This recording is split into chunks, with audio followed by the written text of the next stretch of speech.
Hormuz കടലിടുക്കിലെ തടസ്സങ്ങൾ നീങ്ങുന്നു. സമാധാനത്തിനായുള്ള നിർണായക ചുവടുവയ്പിൽ അമേരിക്കയും ഇറാനും ധാരണാപത്രത്തിൽ എത്തുമെന്നാണ് റിപ്പോർട്ടുകൾ. ഇതോടെ മിഡിൽ ഈസ്റ്റ് മേഖല 85 ദിവസം നീണ്ട ഇടവേളയ്ക്ക് ശേഷം ശാശ്വത സമാധാനത്തിലേക്ക് നീങ്ങുമെന്നാണ് സൂചന. ദുബായ് ബ്യൂറോയുടെ റിപ്പോർട്ടിലേക്ക്. ഹോർമുസിലെ ഗതാഗത തടസ്സങ്ങൾ നീക്കുന്നതും യുദ്ധം അവസാനിപ്പിക്കുന്നതും ഉൾപ്പെടെയുള്ള വിഷയങ്ങളിൽ ധാരണയായി എന്നാണ് പുതിയ റിപ്പോർട്ട്. US ഇറാൻ സമാധാന കരാറിലാണ് ഇക്കാര്യങ്ങൾ വ്യക്തമാക്കുന്നത്. ഹോർമുസ് കടലിടുക്കിലെ തടസ്സങ്ങൾ നീക്കുന്ന ശാശ്വത സമാധാനത്തിനായുള്ള നിർണായകമായ ചുവടുവയ്പിന്റെ ഭാഗമായാണിത്.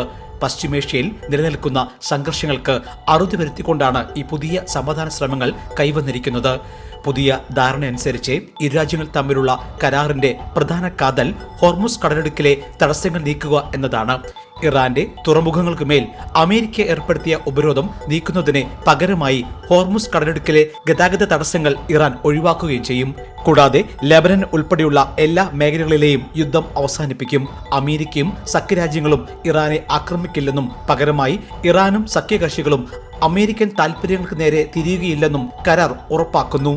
ചർച്ചകൾ നടക്കുന്ന വേളയിൽ ഇറാന്റെ എണ്ണ കയറ്റുമതിക്കുള്ള ഉപരോധങ്ങൾ ഭാഗികമായി പിൻവലിക്കാനും അമേരിക്ക സന്നദ്ധത അറിയിച്ചിട്ടുണ്ട്. ഇതോടെ ഹോർമുസ് തുറന്ന് കയറ്റുമതിയും ഇറക്കുമതിയും വിപണിയും പഴയ പ്രതാപത്തിലേക്ക് മടങ്ങിയെത്തും.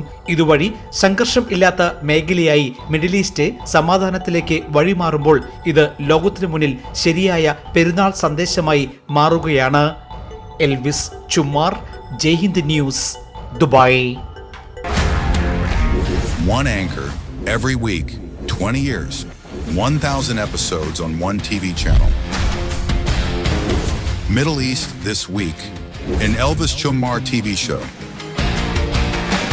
Exclusively on Jayhind TV. Stay tuned for the 1,000 countdown.